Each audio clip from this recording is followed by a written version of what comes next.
La fillette aux yeux noirs de Cannock Chase. Vous vous en souvenez peut-être, mais je vous ai déjà parlé de ces mystérieuses créatures, les enfants aux yeux noirs.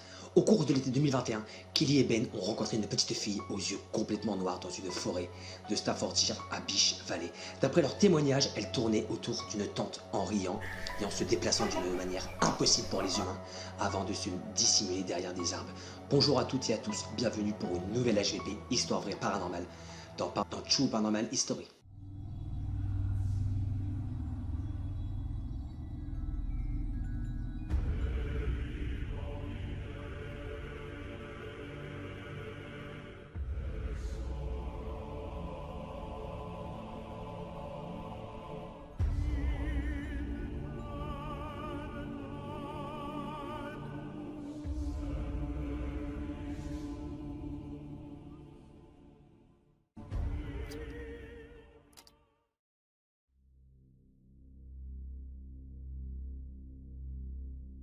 Les deux adolescents, qui avaient 17 ans à l'époque, ne pouvaient plus se voir en raison de la pandémie de Covid.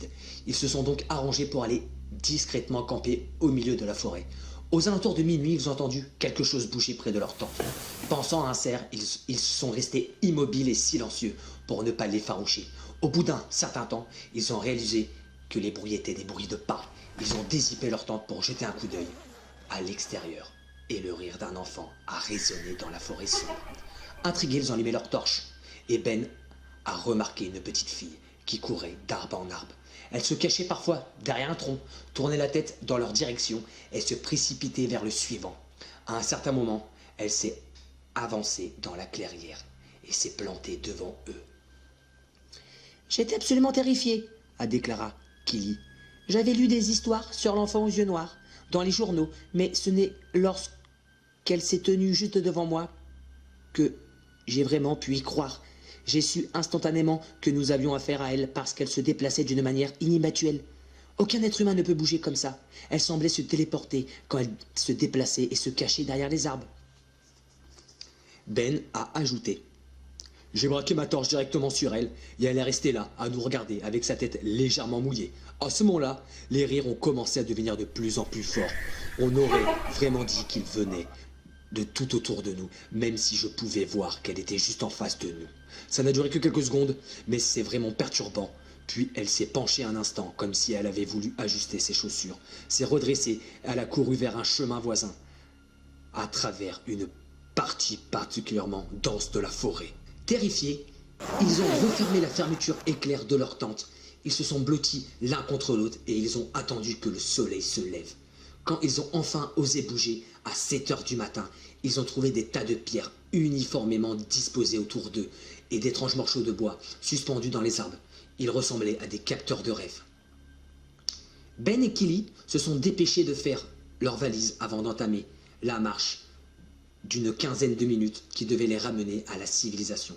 Alors qu'ils avançaient, Kelly a repéré la petite fille aux yeux noirs qui la regardait cachée derrière un chêne. Elle s'est aussitôt mise à hurler. Ben a alors crié « Laisse-nous tranquille !» Elles se sont mis à courir. Ils sont montés dans la voiture de Ben et ils se sont enfuis sans regarder en arrière.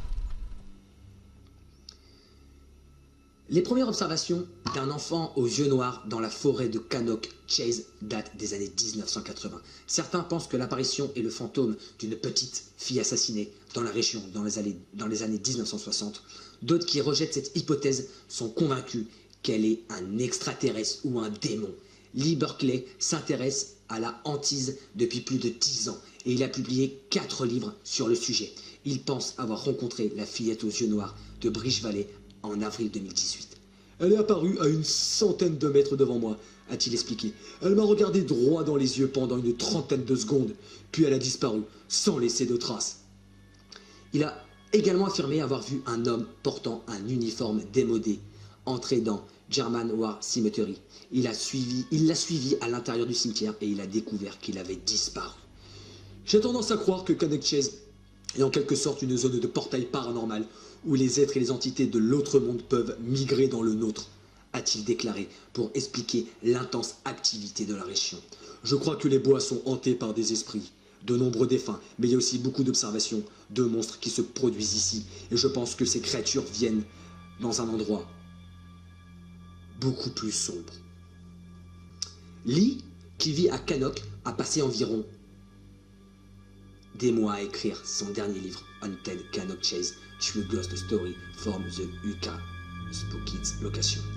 Il contient le meilleur et le plus intéressant rencontres paranormales qui m'ont été rapportées cette année, a-t-il spécifié. Mais beaucoup d'entre elles se soient produites à différents moments au cours des 20 dernières années. Donc, avant que se termine cet HVP, voici un petit quelque chose pour vous, pour cette fillette aux yeux noirs.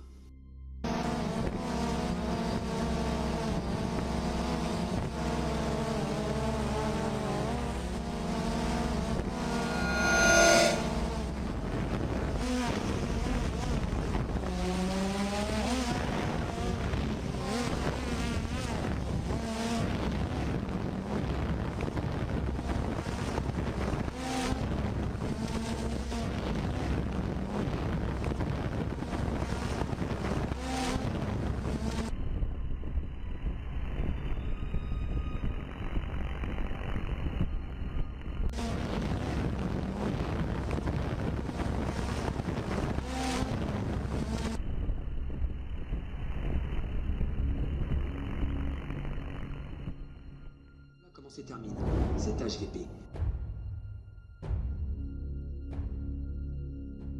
Merci à toutes et à tous d'avoir suivi cet HVP, de plus en plus nombreux à nous suivre, à vous abonner et à liker. Et merci aussi pour le dernier HVP qui a fait plus de 16 000 vues. Merci. J'ai joué au Grant. C'était en 75. C'était différent à l'époque. On parlait de musique. Fond de cœur les amis. N'oubliez pas de s'abonner aux réseaux sociaux. J'y poste souvent là-bas. On se donne rendez-vous pour une prochaine HVP. Pas ce vendredi là, mais le vendredi d'après à 18h30 pour une nouvelle HVP. Tchuss!